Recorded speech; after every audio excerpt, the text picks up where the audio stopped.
It's 15 minutes past 9 now. The Radio Wammo Breakfast. The best ideas are free with Ben Young from bwaggy.com.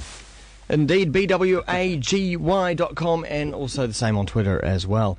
Ben Young's with us. G'day to you, Ben. Good morning. And today we're, because we're all talking about ideas every Monday at this time, today talking about exporting, and the fact that exporting, you think, has always been the answer. The answer to what, though, Ben?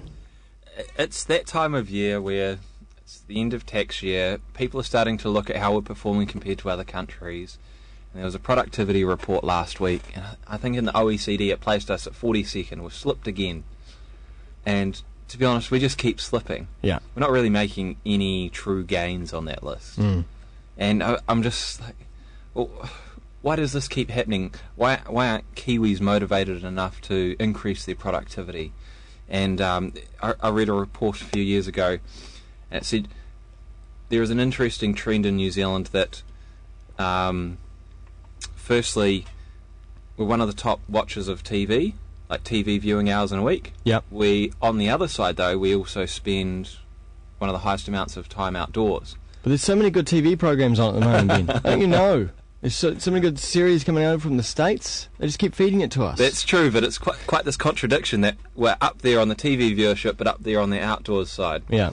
And also, in this report, they were talking about how Kiwis, when you give them new technology, which improves their output, they'll work the same amount of hours and just increase their output.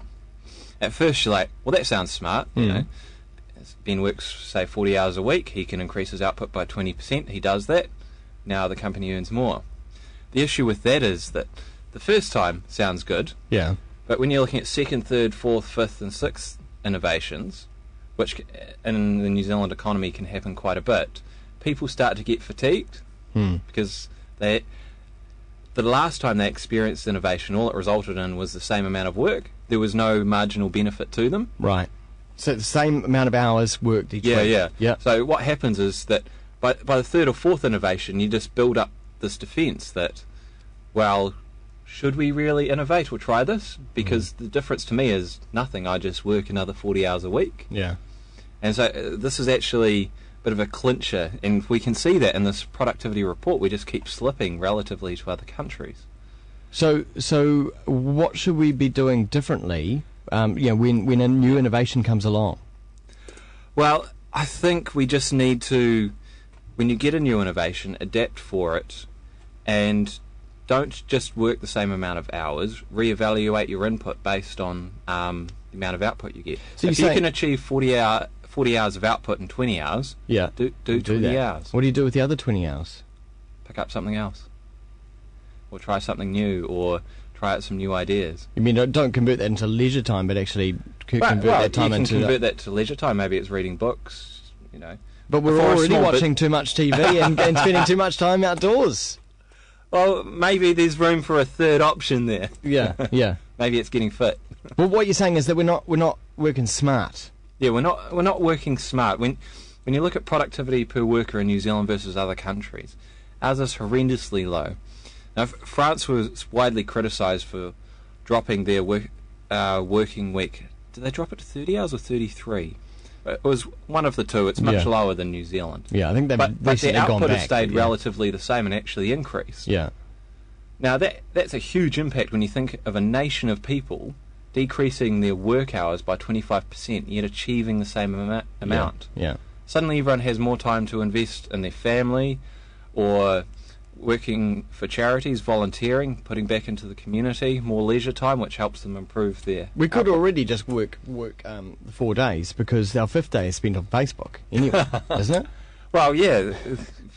Productivity isn't helped by some of these social media tools. Yeah. But the thing that I'm really getting to here is that when we step back and we look at our economy, we're still in this position of we buy more than we sell. Yeah. And if you think of New Zealand as a business, this is not a good position to be in. No. If I keep buying more from the rest of the world than I sell to them, something's going to go wrong somewhere. Yeah. It might work for 5 years, might work for 10 years. Yeah. But at some point, this balance has to unsettle itself. It's economics 101, eh? I mean, I think I learned this in third form. Yeah. The balance of payments is out. Yeah. Well, profit equals sales minus costs. Yeah.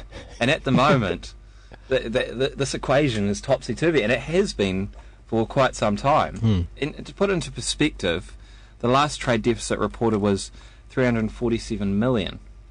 Now, for every Kiwi, that's $86. So in this period, we're looking at giving $86 per person to the rest of the world. Yep. We're going, no, take it, don't give it back, just take it.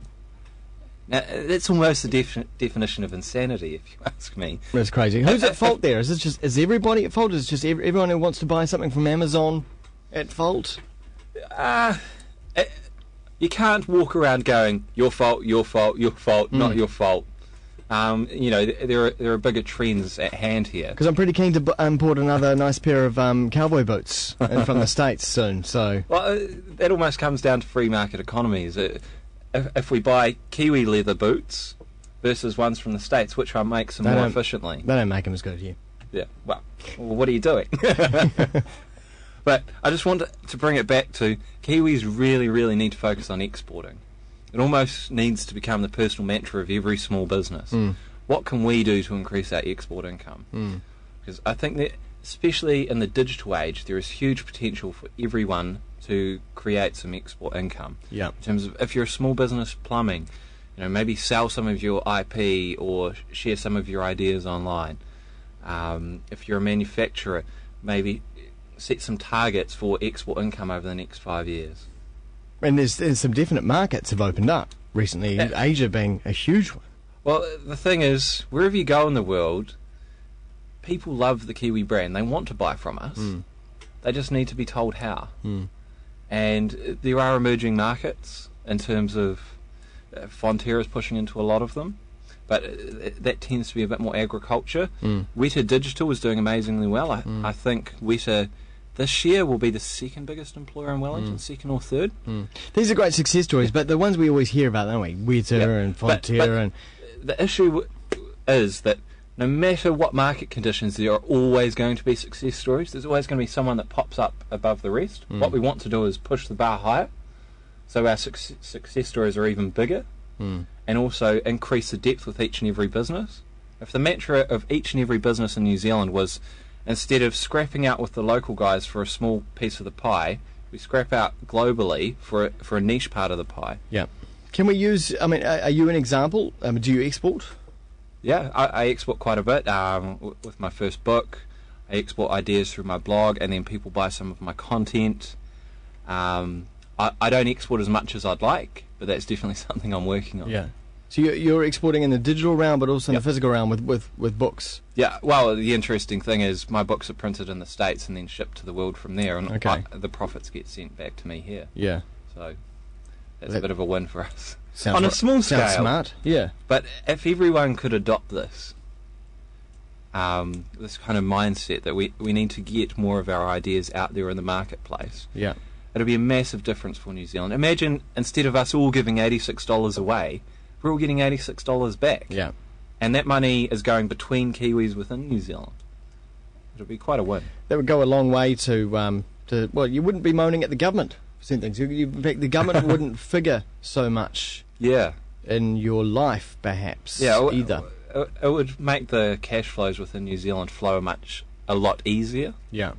Because essentially when we're sending more money out, we have to find some way to balance that, and then the economy has to deal with that imbalance between how much money we have onshore versus offshore. Yeah. Great. Well, hopefully someone's just remember the basics. We need to sell more than we buy. Just please do that. It's simple. It doesn't have to be complicated. No. Thanks very much, Ben. Cool. Thanks. Bwaggy.com, bwaggy.com, also twitter.com/Bwaggy.